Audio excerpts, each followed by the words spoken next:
Hi everyone, this is Agnesa from Sediment, and today we're going to talk about the palate of the wine.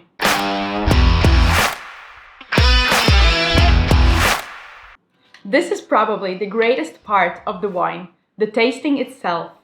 Our tongue can separate 5 different tastes: sourness, sweetness, saltiness, bitterness, and savoriness, also known as umami. We used to believe that we detect sweetness at the tip of the tongue, acidity at the sides of the tongue, and bitterness at the end of the tongue. But nowadays it is considered that our whole tongue is capable of perceiving all 5 tastes. That makes it also important that we allow wine to fill our entire palate. I would also advise not to be shy and draw in some air with your wine, because that will help you to detect the aromas and flavors so much better.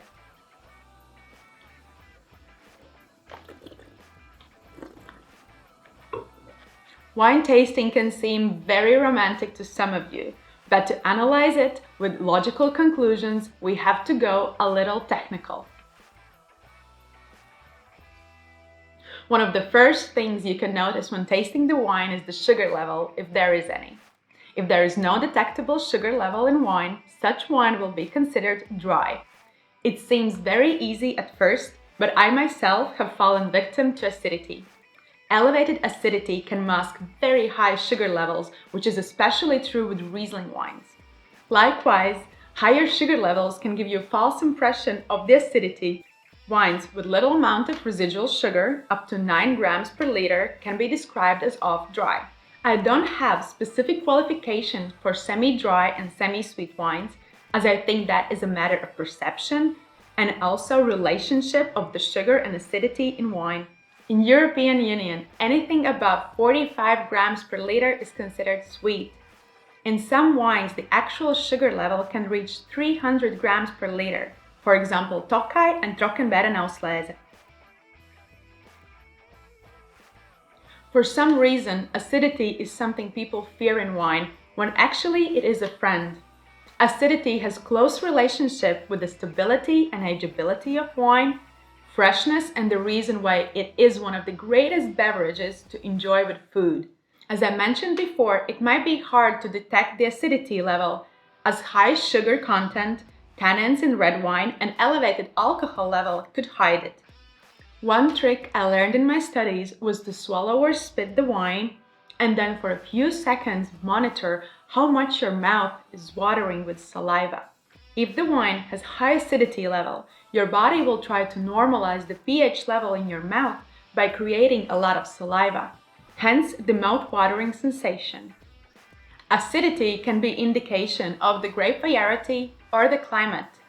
Grape varieties such as Riesling, Chenin Blanc, Sauvignon Blanc for whites, Nebbiolo, Barbera, and Cabernet Sauvignon for reds will have high acidity levels. Also, cooler climates and cooler vintages will tend to have elevated acidity levels in wine. If you don't know what tannins are, think of very concentrated black or green tea and that drying feeling in your mouth. While tannins are more associated with a drying and mouth coating sensation, some may detect them also as bitter. Since tannins are extracted from grape skins, seeds, and sometimes stems, they are more associated with the red wines. But as the tannins are also extracted from the oak, sensitive tasters will detect tannins in the white wines as well. For me, type of tannin is something very closely linked with the quality of wine.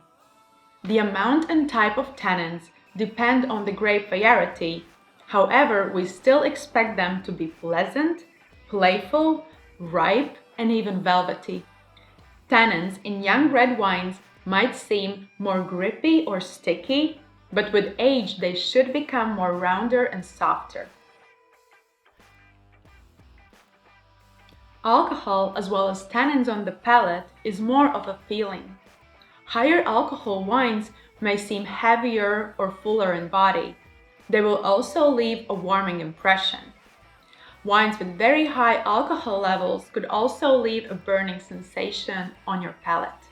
That said, I have tasted some still wines, meaning they are not fortified, with very high alcohol levels, but it was not an issue because the alcohol was so well integrated within the wine itself.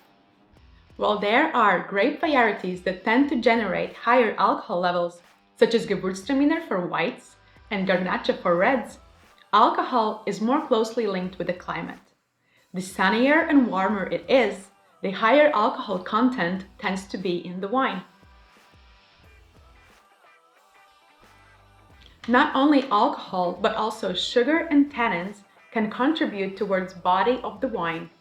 I personally had a hard time grasping the idea of feeling body of the wine on the palate, and sometimes I still do. The one thing that helped me was to compare wine with milk. Skim milk feels very differently on the palate as opposed to whole milk, which is fuller, rounder, even opulent. While body can be indication of the grape variety and its origin, it is also closely linked to the winemaking choices. Depending on how late winemaker picks the grapes, whether or not they are fermented to dryness, and if the wine is aged in oak, it will all contribute to the body of the wine. We have talked about so many technical things in wine, but we must not forget the flavors themselves. And to feel them, you will need to slurp the wine a little bit, as these beautiful descriptors such as sour cherries, dried Mediterranean spices, skinned toasted almonds, and overripe wild strawberries come from our sense of smell. For most of the time, aromas on the nose will be mirrored on the palate. But there could be moments when wine smells sweet, almost luscious, but the palate is completely dry. What a shock to your taste buds! It is also important to mention the intensity and length of these flavors. It is considered that high-quality wines will have more persistent and longer aftertaste. Do not get confused. Aftertaste is the flavors themselves, not the acidity, not the alcohol, and not the tannin sensation. Palate is one of the most important elements in the wine tasting, and together with all the information you already got from the nose and the appearance of the wine, plus a little bit of knowledge of the grape varieties and winemaking regions, you can nail the next blind tasting. If you missed my video on the aromas and how much you can tell just by smelling the wine, make sure to watch it.